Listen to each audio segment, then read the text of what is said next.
ఎక్కడ ఉన్నాడంటే ఉత్తర దిక్కున ఉన్నాడు, సభా మండలం పైన. మేఘాలుకుడై ఆయన పగ పగ పగ పగ మండుచు ఆయన దగ్గరికి దేవుణ్ణి చూసిన ఏ నరుడు కూడా బ్రతకడు అని లేఖనాల్లో తెలియచేయబడుతుంది. అందుకే ఆ రోజుల్లో దేవుడు మాట్లాడుతూ మర్చిపోయాడు. ఆయన న్యాయాధిపతులు ఒకరి తర్వాత ఒకరు, ఒకరి తర్వాత ఒకరు, ఒకరి తర్వాత ఒకరు వస్తున్నారు.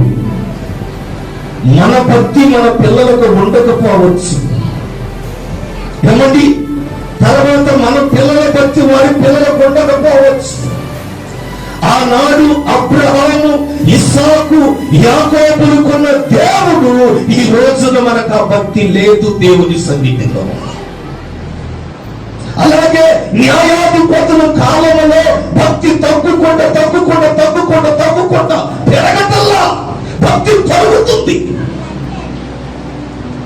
నూతన సంవత్సరం రోజున వాగ్దానం తీసుకున్నా ఏమండి, ఆ వాగ్దానం నీ జీవితంలో తగ్గుతుంది కానీ పెరగటల్లా. రోజుకు గంట ప్రార్థన చేస్తానంట కానీ చేయలేకపోతున్నా. వాక్యం చదువుతానంట కానీ చదవలేకపోతున్నా.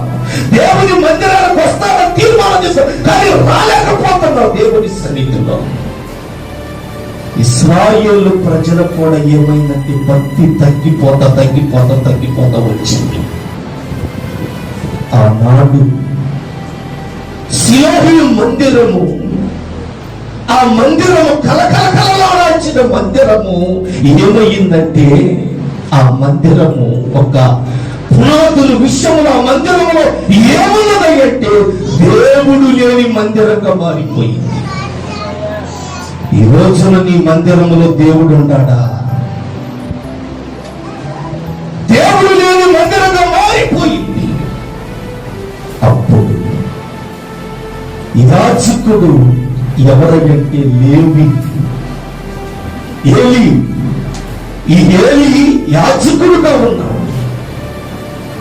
ఇశ్రాయేలు ప్రజలు భక్తి కొరకు వస్తున్నారు కానీ భక్తి లేదు వాళ్ళు.